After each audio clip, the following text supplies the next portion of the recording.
Estados Unidos e Japão realizam exercícios militares conjuntos no Pacífico. Um exercício aéreo, agora uma resposta então a incursões russo-chinesas, aparentemente. A história é a seguinte: as forças aéreas japonesas e americanas realizaram exercícios conjuntos sobre as águas do Mar do Japão com dois bombardeiros B-52 dos Estados Unidos, três caças F-35 e três F-15. O F-35, claro, o caça de combate mais moderno dos Estados Unidos atualmente em serviço, e os F-15 japoneses que participaram. O Japão também, de longa data um fabricante de caças F-15, com mais de 100 combates vencidos e 0 derrotas, o caça de combate de maior sucesso já desenvolvido pelos Estados Unidos. Essa demonstração de cooperação ocorre em meio a incursões de aviões russos e chineses nas proximidades do Japão, tá? Isso a gente cobriu a fundo ontem. O governo japonês afirmou que foi a primeira vez que bombardeiros estratégicos americanos foram integrados a esse tipo de missão, o que também deixa um recado simbólico, desde que a China iniciou exercícios recentes por ali. O Japão também divulgou que essas operações aéreas conjuntas são parte de um nível maior de cooperação militar continuada, guarda essa palavra, com os Estados Unidos, incorporando treinamentos estratégicos que melhoram a capacidade de resposta em caso de crise. A gente tem aí os releases de imprensa, podemos ir passando por eles. Vamos lá. Ao meu lado vocês vão ver então, um a um, esse é o do Japão, que traz também essas imagens divulgadas então pelo Ministério da Defesa do país. Aí se lê o seguinte: reafirmaram Estados Unidos e Japão sua firme determinação em impedir qualquer tentativa unilateral de alterar o status quo pela força. Normalmente esse é o eufemismo utilizado para: se está pensando alguma coisa em Taiwan, não o faça. O estado de prontidão, seguindo então com as aspas, tanto das forças de autodefesa japonesas quanto das forças americanas, segue. Foi o que declarou então nesse comunicado, publicado hoje, tá? O Ministério da Defesa do Japão. Esse exercício foi anunciado hoje depois de patrulhas militares chinesas e russas ontem, que levaram o Japão e a Coreia do Sul a despacharem caças em resposta à atividade aérea na região. A gente tem mais um comunicado do Ministério da Defesa do Japão, tá? Também divulgado hoje.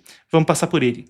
Também foram detectados dois bombardeiros russos Tu-95, que voaram do mar do Japão em direção ao mar da China Oriental e se encontraram com dois bombardeiros chineses H-6 sobre o mar da China Oriental.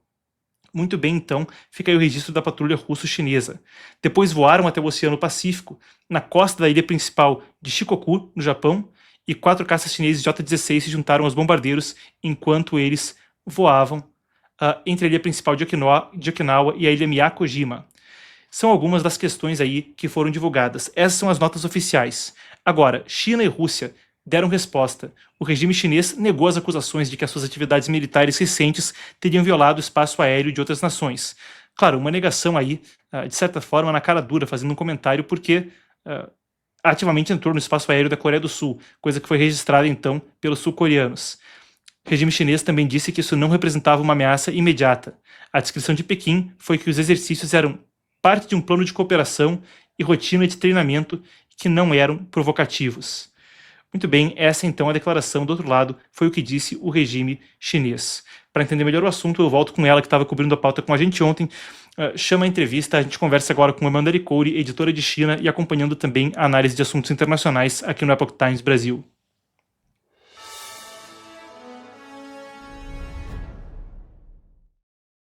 Manu, mais um desdobramento então nas tensões no leste da Ásia, não é? Ontem a gente cobria bombardeiros de última geração chineses passando perto de Japão e Coreia do Sul. Agora vem essa declaração que parece ser a resposta. Também com bombardeiros americanos de última geração, os B-52. Sua reação então à publicação do Ministério de Defesa japonês.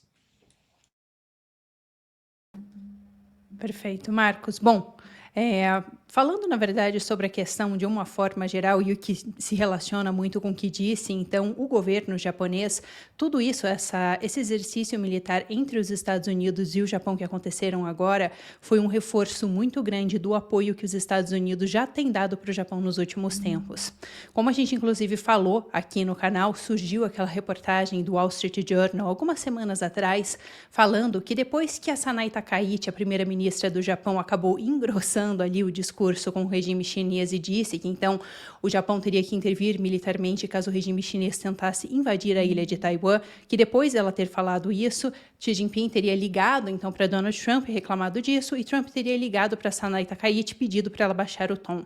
No entanto, essa reportagem foi desmentida pouco depois, um dia depois, na verdade, pelo governo japonês, falando que Donald Trump nunca teria dito isso.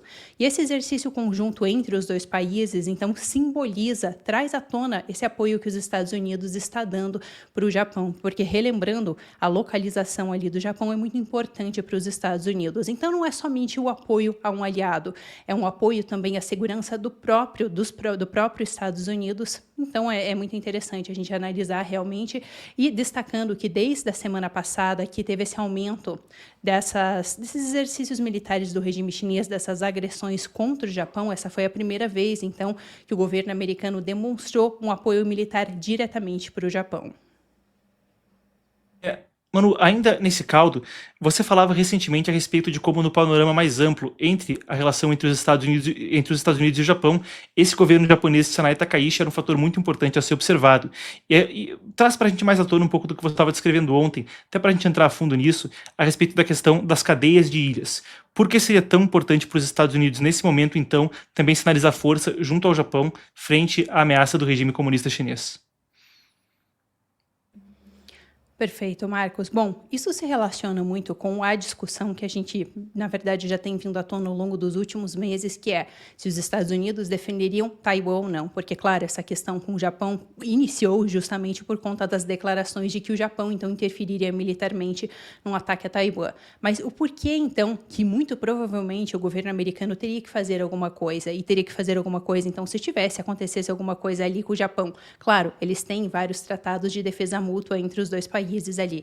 No entanto, a questão é que a segurança de toda aquela região também significa a segurança nacional dos Estados Unidos. Isso porque a gente tem o que você comentou justamente sobre as cadeias de ilha. Essa questão das cadeias de ilha, ela foi, na verdade, um conceito elaborado nos anos 50 por, então, John Foster. Depois ele acabou até sendo secretário de Estado do governo americano. E, na época, a ideia com essa criação das cadeias de ilha seria realmente criar algumas demarcações ali no Oceano Pacífico, aonde o governo americano teria que projetar poder e teria que trabalhar juntamente com seus aliados para garantir a sua segurança. A ideia, basicamente, vou simplificar o que seria essas cadeias de ilha. Como a gente está vendo ali no mapa, a primeira cadeia de ilhas, ela é formada basicamente por alguns países que seria as Filipinas, Taiwan e o Japão. Depois a gente teria a segunda cadeia de ilhas ali, que seria marcada principalmente por Guam, que é um território americano, e a terceira cadeia de ilhas seria então o principal território, seria marcado ali pelo Havaí. Só que acontece que se o regime chinês tomasse a ilha de Taiwan, então eles teriam acesso a essa primeira cadeia de ilhas, porque atualmente com a independência de Taiwan, com Taiwan sendo um país independente, inclusive próximo dos Estados Unidos, o regime chinês não consegue acessar aquela região. E o que tem naquela região? Tem águas de mar profundo. Só que essas águas de mar profundo, elas permitiriam, então, se o regime chinês tivesse acesso a elas, a enviar submarinos até a costa dos Estados Unidos sem que o governo americano pudesse perceber isso. Porque atualmente o acesso de águas que o regime chinês tem ali faria com que rapidamente o governo americano percebesse se eles colocassem alguns submarinos ali e levasse eles em direção, então, aos Estados Unidos. E só para concluir a ideia aqui, então, de por que isso seria tão importante para os Estados Unidos e para o Japão também, inclusive, porque se o regime chinês dominasse aquela primeira cadeia de ilhas, ficaria muito difícil para o governo americano, então, proteger o território japonês. Só que o ponto central, que é destacado pelo governo americano, é que essa primeira cadeia de ilhas, ela ainda é considerada uma vantagem competitiva do governo americano de demonstração de força e de segurança. A segunda cadeia de ilhas, ela ainda é considerada algum tipo de vantagem estratégica para o governo americano, porque eles poderiam tentar segurar um avanço chinês ali através da ilha de Guam e também através de alguns outros parceiros que eles têm ali na região, como, por exemplo, ele é que eles têm várias ilhas ali, que são as Ilhas Marianas. No entanto, essas ilhas elas pertencem a diferentes países. No entanto, alguns aliados americanos possuem parte dessas Ilhas Marianas e o governo americano tem aumentado a presença militar ali. Então, eles ainda conseguiriam conter este avanço do regime chinês. No entanto, se o regime chinês conseguisse avançar para a primeira ilha e para a segunda ilha, eles já considerariam, então, que o governo americano estaria apenas em um estado de defesa, que eles teriam perdido totalmente, então, o ponto ali realmente para tentar se defender, a vantagem competitiva que eles teriam para tentar conter esse avanço do regime chinês. E por isso, então, que é tão importante para o governo americano trabalhar juntamente com o Japão para tentar defender aquele território. Aí então uma aula da Manu sobre primeira, segunda e terceira cadeia de ilhas. Pessoal, em que noticiário que vocês iam ver isso aí? Então deixa a curtida, curta, comente, se inscreva no canal, eu não canso de falar, mas agora com mérito, hein, depois dessa entrega. Muito obrigado, Manu, por ajudar a gente a entender o assunto. Hoje o pessoal